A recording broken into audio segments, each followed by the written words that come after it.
Danielle is making money for bands on the road. And at one point, they were, in the same place. Just coming out of an open mic scene somewhere in the world. Exactly. And now what happens? Like, what kind of money are that you transition? trying to make for some of your bands? Well, so if I were to look at like the lower end of some of the bands that we book, I mean, we certainly book people that are getting, $25,000 offers.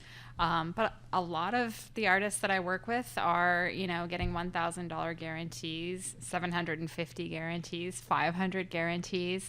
So it's really great when you get to the point where you're able to get like a $300 or $500 guarantee plus a percentage of the door, because what you're saying to that presenter is, we're in this together, right. And so I'm going to work hard to promote this show because that's going to impact my bottom line and what my takeaway is going to be, and I'm putting the same faith in, what you're doing to promote the show as well. And so you shouldn't be, I'll tell you, there's a couple of artists that I work with that I really don't like their attitude towards the percentage buyouts, because there are people that don't want to do any work at all in promoting their tours, and I feel like that's it's such a fallacy, and it's that the promoter should be doing all of the work.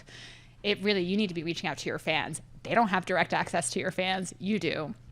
So being able to accept a low guarantee with a high percentage profit sharing bonus is really the way to go, I think, as you're trying to move up in the market. And so, expecting 300 to 500 once you're sort of at that place where you can get small guarantees, and something like a 75% buyout after expenses, which for a venue can vary anywhere from $350 to $3,500 depending on the number of seats and the tech involved, can be really advantageous for everybody, because then everybody's in it together and assuming that risk. Yeah, and that's a great thing to have that confidence to know that you are working together. And I just love the spirit of collaboration. I think so many artists, that's just the way that we are, right? Mm-hmm. And so I think that just can present well to presenters as you're selling and pitching yourself, to be willing to do that and say upfront, I'm going to work hard to help promote this show, and I know who to reach out to. So then you start to get, those hard ticket sales from these small guarantees with large profit sharing bonuses. You're building your history then, moving up to 500 to 1,000 to 1,500, 2,000. And, sometimes the festivals. So the festivals are kind of odd in that, up front, they can seem like a really good amount of money that you're getting, but then you're like, okay, but I'm now committed over 3 days, and it's the 3 prime working days. So when I break that out per day, all of a sudden it doesn't really look so great, right? Yeah, that's what my fiddlers tell me. That's what I hear from the fiddler. Yeah, so it's like, it's great because this offer all of a sudden anchors a tour that you might be getting $4,000, $5,000 for, but you spread that out over the earning potential of those 3 days that you're now committed to. Okay, you definitely have to consider the fact that you're not moving on, so there's no travel costs. Hopefully you're getting your rooms paid for or campsite or something.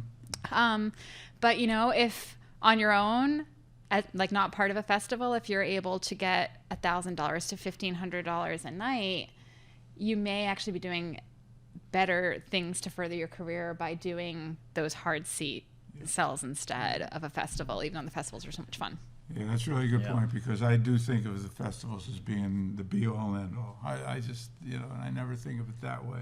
Yeah, so because they're soft ticket sales. Right, yeah. Right. Yeah. It feels so good. It feels so good. Okay with you going off-site and playing other gigs in the area when you don't need to be at the festival for a committed time, but then there are other festivals that don't want you will not. around.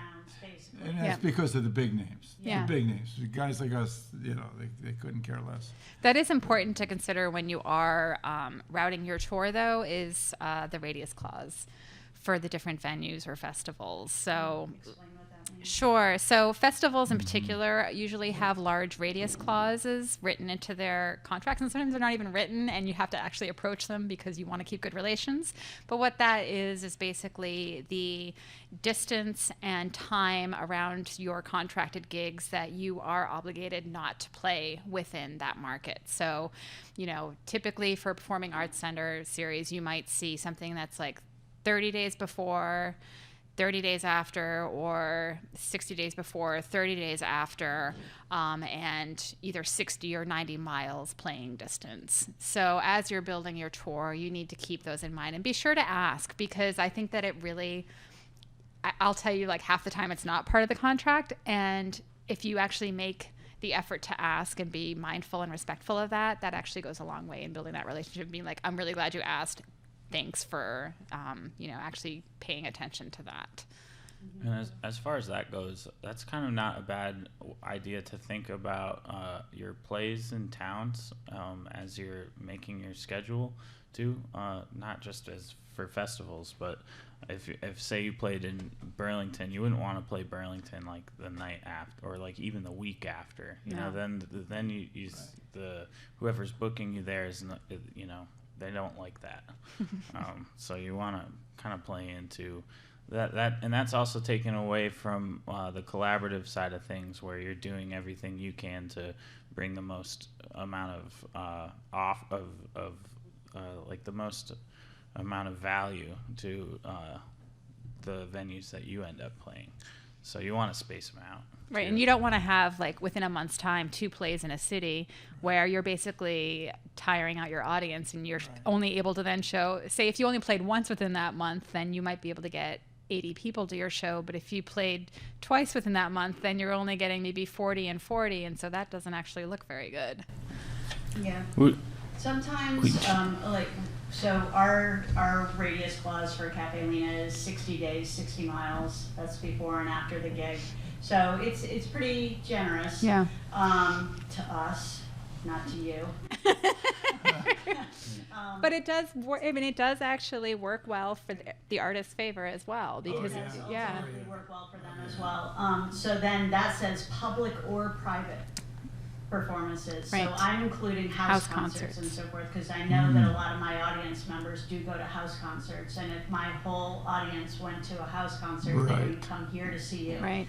But if there is something like that you want to do with if you go to Cincinnati and you play the Barking Spider, and then you also get a house concert opportunity, just talk to the venue and say, is it okay if I take this house concert? Because they might be fine with it, and that's something that's kind of private and under the radar. So I actually would not encourage that. So I have an artist that's on Fly's roster where they have like a separate project outside of the band that's on the roster, and I was booking a small tour for them in the Midwest, and it was just a 4-day tour, and we knew on one of those 4 dates that it was going to be a house concert because this person really wanted them and knew that they could fill the 40 seats or whatnot.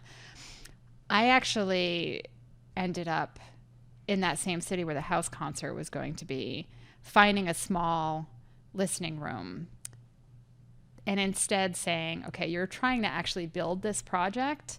It's better for you to play this listening room, get that person that really wants you for the house concert to spread the word and come to the venue. So it's a funny balance, right? But if you have someone who's a super fan in an area, reach out to them and have them be a part of your promotion. And if part of the team, because you know what, they'll want to. Yes. Yeah. Also, try to get on radio stations when you're in a new city. That's another big thing, and I know Jim's done a great job with that. We've been very fortunate with that. Yeah. Yeah.